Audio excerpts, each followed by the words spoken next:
नमस्कार दोस्तों, स्वागत है, अभिनंदन है news night my family YouTube channel में। कैसे हैं, केम छो? मस्त रहिए, खुश रहिए, बिंदास रहिए और मेरे वीडियोस को देखिए। आज हम बहुत दिन बाद आपको वीडियो डाल रहे हैं। कहते हैं ना, अगर हम किसी के साथ में बुरा करते हैं तो शायद कुछ दिन बाद हमारे साथ भी बुरा होता है। ऐसी एक कहानी सुनाने जा रहे हैं। कहानी बहुत सच्ची है मगर अच्छी है। रजत किसी प्रोजेक्ट के सिलसिले में अमरोहा के किसी गांव में आया। वहाँ राधा नाम की लड़की से उसको प्यार हो गया। राधा सामने वाले घर में रहती थी। राधा भी रजत से प्यार करने लगी और रजत भी राधा से प्यार करने लगा। लेकिन राधा की शादी राधा के माँ बाप ने उसी गांव के एक लड़के से तय कर दी। वो लड़का हालांकि कुछ करता नहीं था, लेकिन बहुत खुश मिजाज था और राधा से बहुत प्यार करता था। हर समय बस राधा का नाम जपता था और राधा से कहता भी था कि राधा, मैं तुमसे बहुत प्यार करता हूँ। तो राधा कहती थी, अरे तुम कुछ करते धरते नहीं हो, क्या प्यार का हम अचार डालेंगे। यही सब नोक-झोंक होती थी। लेकिन राधा इतना प्यार नहीं करती थी जितना सचिन जो था राधा से प्यार करता था। खैर, जब ये बात राधा को पता चली कि मेरे माँ बाप मेरी शादी सचिन के साथ करना चाहते हैं और सचिन कुछ करता नहीं है, तो राधा ने रजत से कहा कि रजत, मैं तुमसे शादी करना चाहती हूँ। तुम एक अच्छे इंजीनियर हो, अच्छी कमाई करते हो और मैं चाहती हूँ मैं तुमसे शादी कर लूँ। रजत ने कहा, हम भी चाहते हैं कि हम तुमसे शादी कर लें, एक अच्छी ज़िंदगी जिए। दोनों ने भाग के शादी कर ली। जब भाग के शादी कर ली तो राधा के माँ बाप को भी बहुत धक्का लगा। और इधर जब रजत राधा को लेके आया तो रजत की माँ को भी बहुत धक्का लगा कि ये क्या बेटा, तुमने वहाँ गए और शादी कर ली। हम तो तुम्हारे लिए कितनी अच्छी लड़की जो हमने देखी थी उसके साथ शादी करते, ना दहेज मिला ना दान मिला, और तुमने ऐसे लड़की शादी कर ली। लेकिन रजत की माँ ने कभी राधा को अपनी बहू के रूप में स्वीकार नहीं किया। वो यही चाहती थी कि राधा और रजत की शादी टूट जाए, या तो राधा चली जाए या राधा का तलाक हो जाए रजत के साथ, या राधा को कुछ ऐसा कर दें कि राधा का वंश न चले। और वो अपनी शायद इसी चाल में कामयाब हो गई। रजत की माँ राधा को, यानी कि अपनी बहू को, खाने में पीने में किसी न किसी चीज़ में वो माँ न बनने वाली गोली देने लगी, ताकि जिससे राधा जो है कभी कोई बच्चा कंसीव ना कर पाए और वो बांझ रह जाए, और इसका श्रेय राधा पर आ जाएगा, तो राधा जो है घर छोड़ के चली जाएगी। खैर, ऐसा ही हुआ। शादी का 1 साल हो गया। इधर ताने भी बहुत देती थी कि इतनी इतनी बट्टे में तुमने मेरे लड़के को पटा लिया, ना दान मिला ना दहेज मिला, ना सूरत की ना शक्ल की। 1 साल हो रहा है, एक बच्चा तक नहीं दे पाई।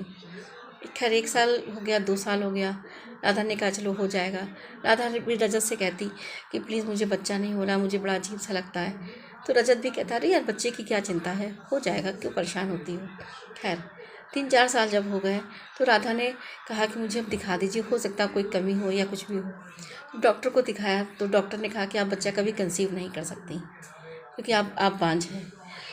इधर जो रजत की माँ जो उसको दवा देती थी, वो शायद दवा कारगर हो रही थी, इसी वजह से उसके अंदर की जो भी प्रॉब्लम्स हो तो वो कंसीव नहीं कर पाई बच्चा। राधा को बहुत झटका लगा कि अरे, हमको दिखाया और हम बच्चा कंसीव नहीं कर सकते, आखिरकार क्या बात है। रजत से भी कहा, रजत ने कहा, हम तो नहीं दिखाएंगे, तुमने दिखा लिया ठीक है, अब तुम्हें बच्चा तो कभी होगा नहीं, चलो ठीक है, हम लोग ऐसे रह लेंगे। लेकिन जब दुनिया के ताने, समाज के ताने, घर वालों के ताने मिलते हैं तो कोई औरत हो या कोई आदमी टूट जाता है। शायद यही हुआ, राधा भी टूटने लगी कि राधा माँ नहीं बन सकती। राधा को बांझ होने का ताना हर इंसान देता था। कभी कभी तो रजत भी देता था कि तुम बांझ ही रहोगी, तुम तो कभी बच्चा दे ही नहीं पाओगी। राधा बहुत टूट गई, अंदर से अंदर बहुत खोखली हो गई। राधा ने सोचा क्या करे। राधा की माँ ने भी सलाह दी, क्योंकि माँ से हालांकि बहुत कम वो बोलचाल थी, लेकिन हाँ, कभी कभी राधा अपनी माँ से बोल लेती थी। राधा की माँ ने भी कहा, यही है बेटा कि रजत की शादी किसी और लड़के से करवा दो, इससे तुम्हारा मान भी बढ़ा रहेगा और तुम घर में भी रहोगी, रजत के पास में भी रहोगी, और रजत का वंश भी चलने लगेगा। इधर रजत की माँ भी चाहती थी कि ये जल्दी से छोड़ के हमारे लड़के को चली जाए, नहीं तो बांझ है, और हम लड़के की शादी किसी अच्छी लड़की से कर दें। यही हुआ। रजत की माँ ने रजत की शादी एक अच्छे लड़के से कर दी। राधा ने भी कहा, शादी कर लो, हो सकता दूसरी औरत आएगी, उससे वंश आपका चलने लगेगा। लेकिन कोई भी औरत अपना पति बर्दाश्त नहीं कर सकती है। जब राधा ने अपने पति की शादी तो करवा दी, लेकिन जब दूसरी औरत आई तो राधा को ये बर्दाश्त नहीं हुआ कि रजत उसके कमरे में जाए, रजत उससे बात करे, पूरी रात हो जाए, पूरा दिन हो जाए, रजत कमरे से ही ना निकले। राधा को बहुत बड़ा धक्का लगा। जब धक्का लगा वैसे भी वो उस घर में खाली ही रह रही थी। एक दिन रजत की माँ ने राधा को खूब मारा, घर से निकाल दिया कि तुम किसी दिन की औरत हो नहीं, तुम तो वंश भी नहीं चला सकती और तुम तो बांझ हो, तुम यहाँ मेरे घर से निकल जाओ। राधा अब क्या करती, बहुत टूट गई, क्योंकि अब तो माँ बाप ने भी उसको छोड़ उसने माँ बाप को पहले ही छोड़ दिया था। ऐसे उसने कदम उठाया था, भाग के शादी कर ली थी रजत से, और इधर रजत की माँ ने और रजत ने भी उसको निकाल दिया। अब राधा जाती तो कहाँ जाती, बहुत असमंजस में पड़ी थी। लेकिन तब भी हार कर वो अपने मायके ही चली गई। जब मैके में गई तो देखा पिताजी भी ख़त्म हो गए थे। भाई ने भी शादी कर ली, अपनी ज़िंदगी दूसरे शहर में बसा रहा था। बची सिर्फ एक माँ तो माँ ही होती है।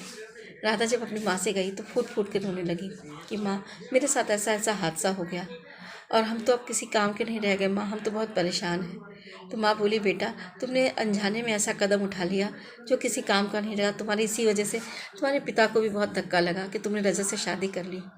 देखो सचिन गांव का लड़का था, तुमसे कितना प्यार करता था, तुमने उसे शादी नहीं करी। आज भी सचिन ने शादी नहीं करी है। सचिन तुमसे बहुत प्यार करता है, लेकिन सचिन बहुत अच्छी नौकरी करता है। उसने अपना एक अच्छा सा स्कूल भी खोल लिया है, कोचिंग पढ़ाता है और बहुत अच्छी कमाई होने लगी है। तो राधा ने कहा, अम्मा कहाँ है सचिन? कहा, सचिन वो सुबह जाता है और शाम को आता है बेटा, बहुत समझदार हो गया है, वो बहुत तुमको प्यार करता था, सचिन जैसा लड़का तुमको नहीं मिलता। जब शाम को राधा घर में बैठी थी तो सचिन आया। सचिन ने कहा, अरे राधा तुम बहुत दिन बाद आई, तुम तो हमें भूल गई थी। हम तो तुम्हें पहले भी प्यार करते थे और आज भी प्यार करते हैं, तुम तो किसी और से प्यार करती थी। तो राधा ने कहा, हाँ शायद मेरी गलतफहमी हो गई जो हम तुमसे प्यार नहीं कर पाए। हमने हीरे को नहीं पहचाना और कोयले की खान में घुस गए, जिसका सिला मुझे ये मिला, आज मुझे धक्का मार के मेरी सास ने, मेरे पति ने मुझे निकाल दिया। तो सचिन बोला, अब आगे क्या करने का इरादा है? तो राधा ने कहा, कुछ नहीं करेंगे, अब यहाँ नौकरी करेंगे, अपनी माँ के साथ रहेंगे।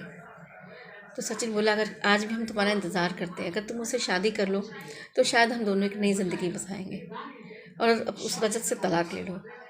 खैर यही हुआ, राधा ने रजत से तलाक ले लिया और सचिन से शादी कर ली। इधर रजत की शादी को भी दूसरी औरत से शादी को भी 3-4 साल हो गए। किसी एक भीड़ में रजत और राधा और सचिन तीनों मिल गए। रजत ने कहा, राधा मुझे माफ़ कर दो, हमने तुमको बहुत कष्ट दिए और तुमको बांझ होने का आरोप लगा दिया। क्योंकि मेरी माँ ही तुमको दवा खिलाती थी, ये हमको नहीं पता था कि मेरी माँ तुमको खाने में, तुमको चाय में, तुमको दूध में बांझ होने की दवा खिलाती थी। ये माँ किसी से बातें कर रही थी तो मैंने सुन लिया, मुझे माफ़ कर दो। और मेरी जो दूसरी औरत से शादी हुई है उससे भी कोई बच्चे नहीं हैं, शायद कमी मुझी में होगी, लेकिन हमने तुम पर दोष लगाया। तो राधा बोली, अब हम क्या कर सकते हैं, अब मेरी सचिन के साथ शादी हो गई है, मैं बहुत खुश हूँ। और मेरे डॉक्टर की मैंने अपने दवा करी है, उसकी वजह से 1-2 साल के बाद में मेरे एक बेटा हो रहा है। मैं 9 महीने की प्रेग्नेंट हूँ। अब मैं तुमसे कोई बात नहीं कर सकती, मेरी ज़िंदगी में आग मत लगाओ।